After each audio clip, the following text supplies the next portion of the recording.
What's the haps? I'm John, aka Meroka, and welcome to Spiel. We're here in Sapphire Bishop Tier 2 on Elite. Why Tier 2? Because I need some Elite Orbs, and I've been told this is not a bad place to find it. So, what is new in Spiral Knights this week? What is the Spiral Knights news? Spiral Knights news is this. Boom. Yeah, you should know what's going on by now. We got shiny new shields. Everybody got shiny new shields. We got Torto drones. They have made their triumphant return. But if you're following the channel, or indeed Spiral Knights in any way, shape or form, this should not really be news to you. I did 2 videos on this last week. It's not really why everything explode. Everything explode. Yeah, this should not be news to you. This should be news to nobody.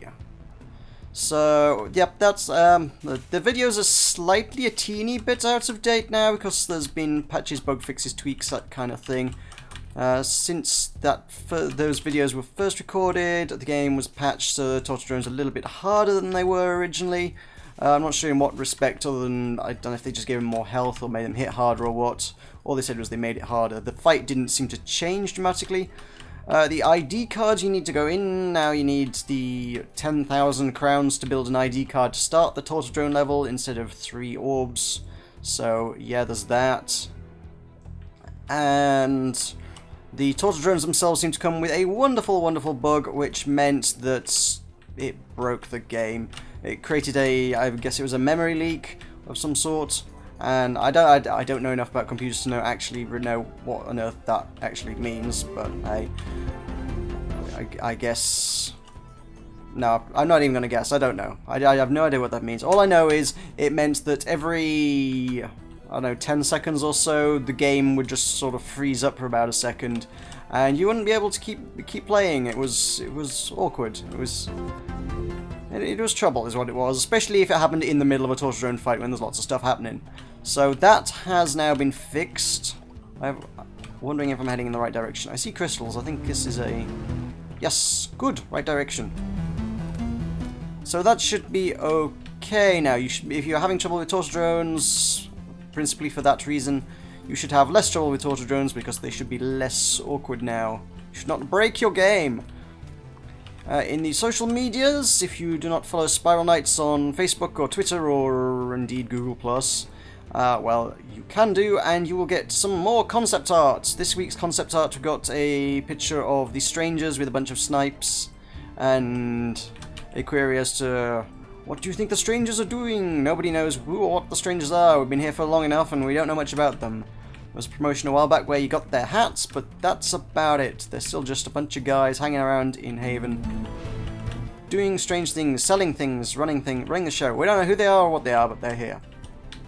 So that's a bit of concept art there for you if you want to go check that out. That's always cool to see.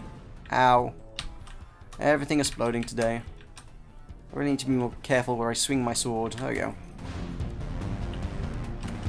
So, yeah, not much news because it's already kind of been covered by myself and indeed everybody else. Latterson's got a Latterson's Clay of the Arsenal podcast. If you don't check him out, he's got an even more in-depth video than mine. Mine was just kind of a quick, here's the patch notes, guys, and then a look at the level. He's got a thorough everything you want to know about it. So, if you want to know more than I told you, he can tell you more than I told you. So, you can go check that out. That's cool. So, ooh, mystery level. What could be in the mystery level? So I got a couple of questions this week. We've got a few that I've been sitting on for a while. You guys asked a lot of questions over the last few weeks, so they're piling up. But of course that should not stop you submitting more. If you have more things that you want to ask me, please leave them in the comments below. That'd be great. Sweet, I love these levels. So yeah, questions always appreciated. Please do send them. They'll go in a nice little text document, and I will try to keep them on the back burner for another week when I need something to talk about.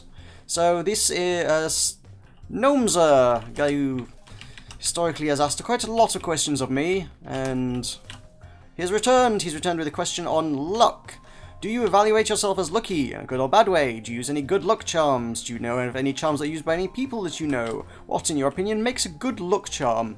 Try to create one from whatever you can imagine. What will its purpose be? So kind of in-depth there, as is his tradition. So, good luck charms. Oh, nuts, I didn't bring a pointy sword, damn it. Should have brought a pointy sword. Doesn't really matter. They're tier 2, they're gonna die pretty easily. Am I lucky? Yeah, I generally do think of myself as having pretty good luck most of the time. There's one line I always love to say with raffles and tombolas, that kind of thing, games that actually have no skill whatsoever in them, whenever there's anything like that going on, I was like, oh yeah, I'm really good at tombolas, I'm really good at raffles. And what I'm trying to elicit from people is somebody just to stop and think about that for just a second, where they go, hang on, what? It's a game of luck.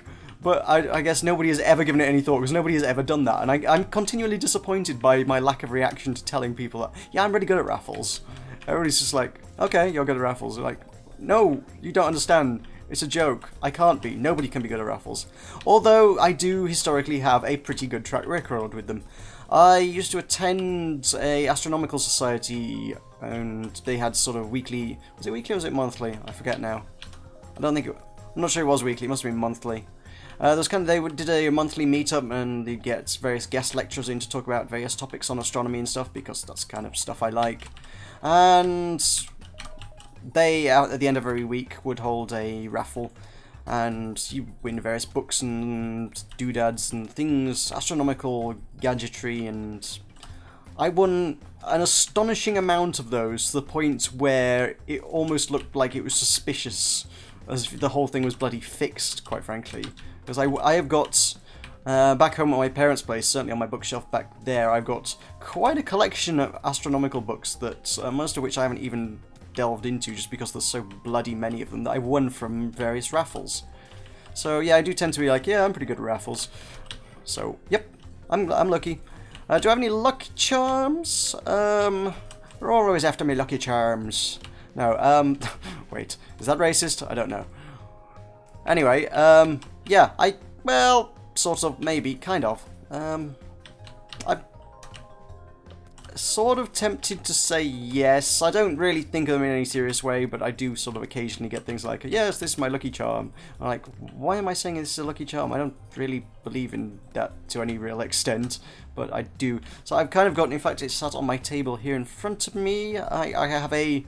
For whatever reason, I have a 10-cent coin from Australia, which for a little while I carried around as a lucky charm of sorts. Couldn't tell you why, I just did. I just one day I was like, hey, this is a lucky charm. Yes, okay. I just kind of went with that.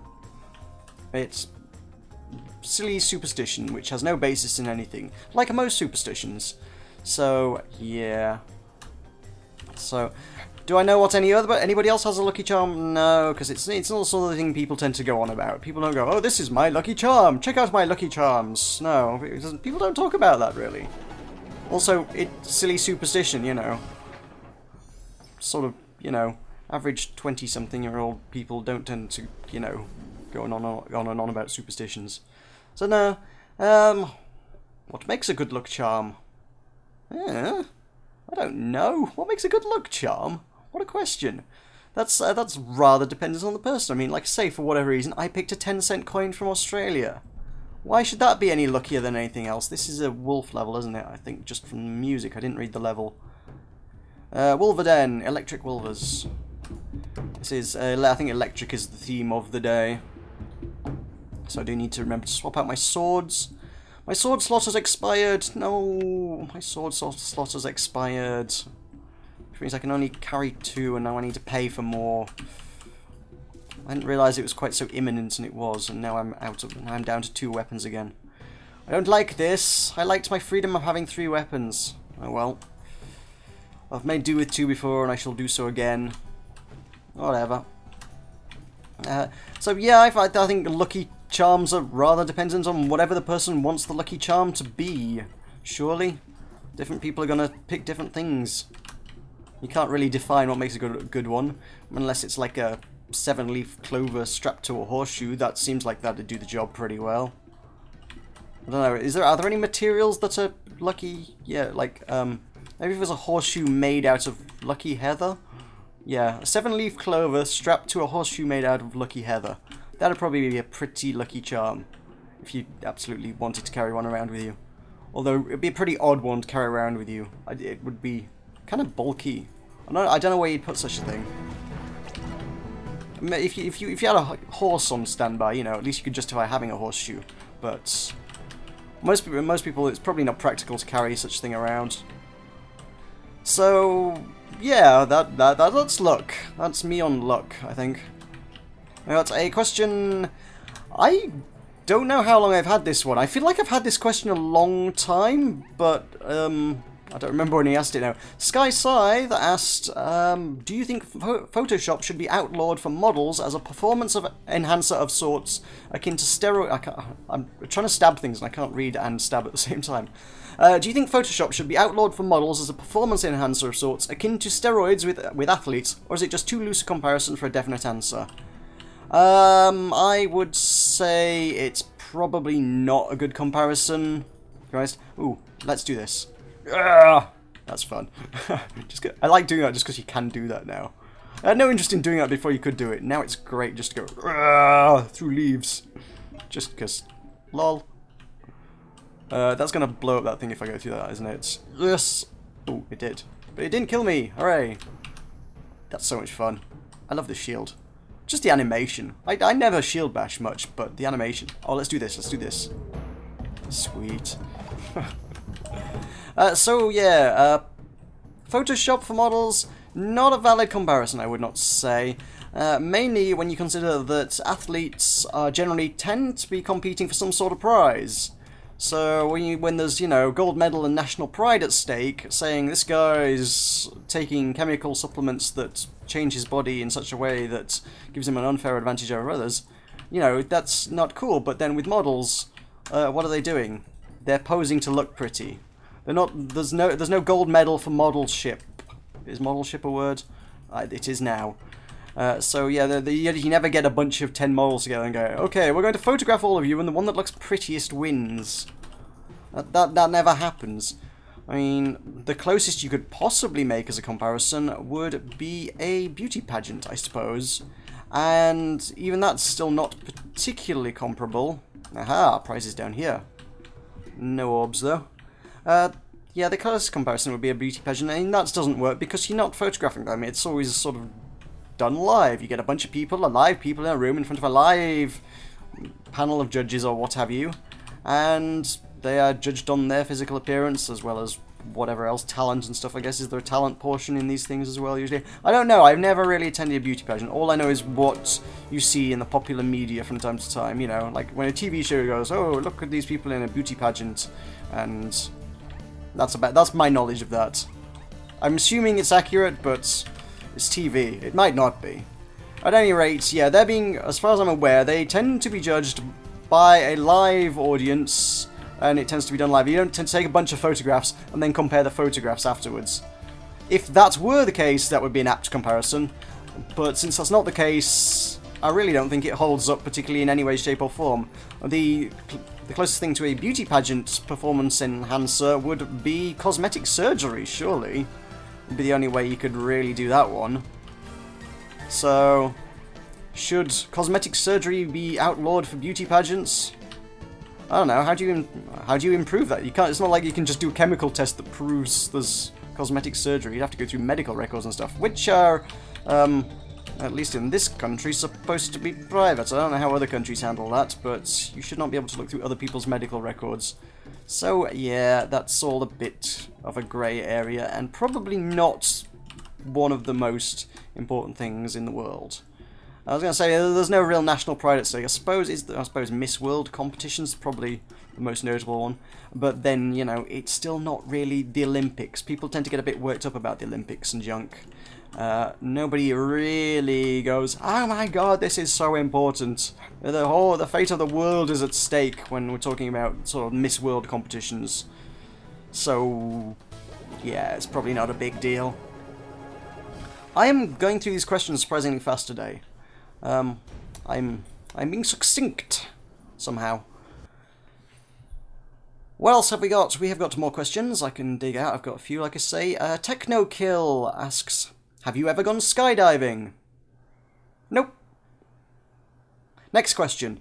No, I suppose I could elaborate on that one a little bit. I have not gone skydiving. I have contemplated it, but there is one kind of issue with it. Is this the same level? Am I doing the same level twice in a row? Is this another high... Wolverden High Voltail, Wolverden High Voltail. It's giving me the same level twice in a row. GG, Spiral Knights. Wow. That's a thing. I've actually got to do the same level twice. Wow. I have contemplated, but the problem with it is, aside from I think they tend to be fairly expensive things going skydiving, you tend to have to put up a fair bit of cash. I'm also a massive wuss, and probably not big on the idea of hurtling towards the first surface of the planet Earth at tremendous velocities. It's not something that sits well with me. Ow. Stupid slimes. Why is slime spiky anyway? They should be slimy. You get dead. You no! Oh, damn it. Give me that. Oh, there's a performance enhancer if ever I saw one. Yeah. Get some performance enhancer. Ooh, a little bit of heat there. Do I want any heat? Do I need the heat? Maybe. Pixel needs the heat, I guess. I suppose that must make some minor, almost insignificant contribution to my pet leveling. So that's okay. My brother went skydiving for charity, but that's about that. He raised a fair bit of money, that was kind of cool, and... okay, I don't know how he paid for that or how expensive it was. It seems like he put up quite a lot of money just to go raise money for charity, which was cool, fair enough, but... would it not have been easy just to give the money to charity? I don't know.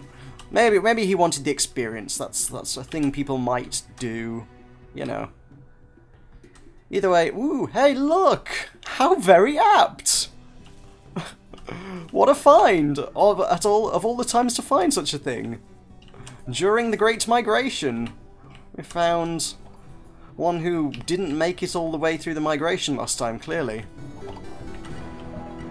Check him out. Does he drop any loot if I hit him? No.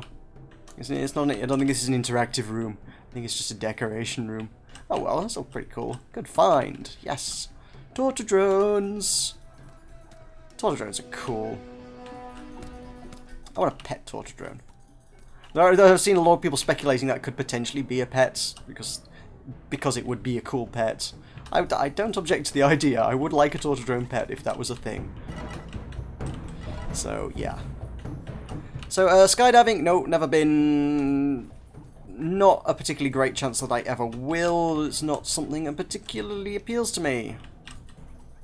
Covatoro asks, what would be your perfect game? If I knew, I'd probably be trying to make it, to be honest. I'm just not good with game ideas. I tend to just play things other people make. That works best. And then I judge them harshly on the internet for it, because that's a thing I like doing. So yeah. What would I like to see? I don't know. What would I like to see? Certainly it would, to incorporate elements of other things that are excellent. I would say I would like to see someone come up with a world as absolutely enthralling and amazing to explore the first time round, or indeed indefinitely. If someone could manage to recapture the feeling of wonder you get when you go into World of Warcraft for the first time. I know some people actually didn't, because they were like, this is a bit boring, I give up and gone home. But yeah, my first time in World of Warcraft, and I've heard a lot of people say, yeah, you know, wandering around the world for the first time, exploring it. What's the dwarf area? Cosmodan, is it? No, is that the name of the area, or is that just a city? I forget. Whatever the main dwarvy starting area is, the area that Ironforge is in, that big snowy mountainous range kind of thing, that's amazing to explore the first time. First time I was there, I was like, oh my god, this is beautiful. And I had a mate of mine who was, when I started playing, I had a mate who was like level 50 or something, so he was like, oh, here's how you play quickly, let's get you to some quick quests and we can level you up and you can join us doing all the high level stuff. And you know, I was like, no, this is amazing, I want to explore this, I want to see this. No, I don't want to do quests, no. Leave me alone with the quests. I want to see what's over this mountain. What's behind this mountain? Is something cool over here? What's this? Oh, this is wonderful. Let's check out this. And there's, like I say, the big snowy area. You kind of got big frozen lakes and stuff, and walking across that at midnight with the moonlight reflecting off of it. That's amazing! I would love to see a world that could just capture that sense of wonder that you get from World of Warcraft first time around. I've never seen any other game do that well. I don't know what it was about it, certain je ne sais quoi, but that was done very well. If someone could recapture that, that'd be great. And I don't know.